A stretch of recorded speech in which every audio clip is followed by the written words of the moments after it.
நிறைவேறாமலே போன எம்ஜிஆரின் கடைசி ஆசை இப்படி ஆயிடுச்சே. இதை பற்றின முழு விவரங்களையும் தெரிஞ்சுக்க வீடியோ முழுமையாக பாருங்கள். உங்களுக்கு எம்ஜிஆர் அவர்களை பிடிக்கும்னா வீடியோவை லைக் பண்ணிவிட்டு நம்ம சேனலை சப்ஸ்கிரைப் பண்ணிக்கோங்க.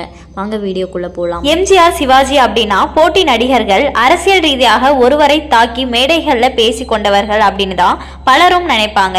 ஆனால் சிறு வயது முதலே இருவரும் நல்ல நட்புடன் இருந்தது பலருக்குமே தெரியாது. இருவருமே சிறு வயது முதலே நாடகங்களில் நடித்தவர்கள் தான். சிவாஜி மதுரை ஸ்ரீபால சபாவில் வேலை செய்தாரு. அந்த சபா நடத்தும் நாடகங்கள்ல நடிப்பாரு. எம்ஜிஆர் வேறு ஒரு நாடக கம்பெனியில நடித்துட்டு வந்தாரு.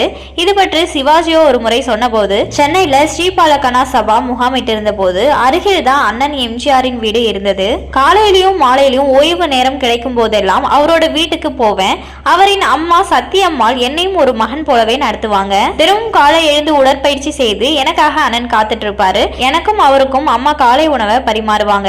நான் அங்க போக கொஞ்சம் தாமதமா ஆகிட்டாலும் அம்மா எனக்கு பசிக்குது அப்படின்னு எம்ஜிஆர் அவர்கள் சொன்னாலும் இரு கணேசன் வரட்டும் அப்படின்னு தான் அவரோட அம்மா சொல்லுவாங்களாம். எனக்கு அவரின் அம்மாவும் அவருக்கு என் அம்மாவும் சாப்பாடு போட்டுட்டு தான் அவர்கள் சாப்பிடுவார்களாம். எனக்கு வேலை இல்லாத நாட்கள்ல எம்ஜிஆர் அவர் கையில் இருக்கும் பணத்தை எனக்கு செலவு செய்வாரு. சினிமா கூட்டு போய் வீடு வரும்போது வழியில சப்பாத்தி வாங்கி கொடுத்து சாப்பிட வச்சு என்னை வீட்டுல விடுவாரு. ஒரு தட்டுல சாப்பாடு, ஒரே அறையில உறங்கி அண்ணன் தம்பியாய் பழகி எங்களோட உறவை இந்த அரசியல் பிரிச்சிடுச்சு அப்படின்னு சிவாஜி ஒரு முறை சொல்லியிருக்காரு. சினிமாவுல போட்டியே தவிர நிஜ வாழ்க்கையில சிவாஜி கணேசன் மீது எப்போதும் பேரன்பு கொண்டிருந்தவர் தான் எம்ஜிஆர் அவர்கள். சிவாஜி வீட்டுல கமலாம்பாள் செய்யும் விரால் மீன் குழம்பு எம்ஜிஆருக்கு மிகவும் பிடிக்குமாம்.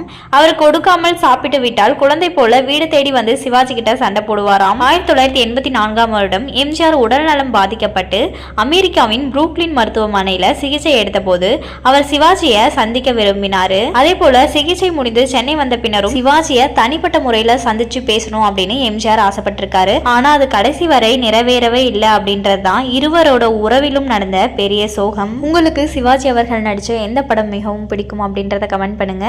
உங்களுக்கு எம்ஜிஆர் அவர்களை பிடிக்கும்னா வீடியோவை லைக் பண்ணிட்டு நம்ம சேனலை சப்ஸ்கிரைப் பண்ணிக்கோங்க.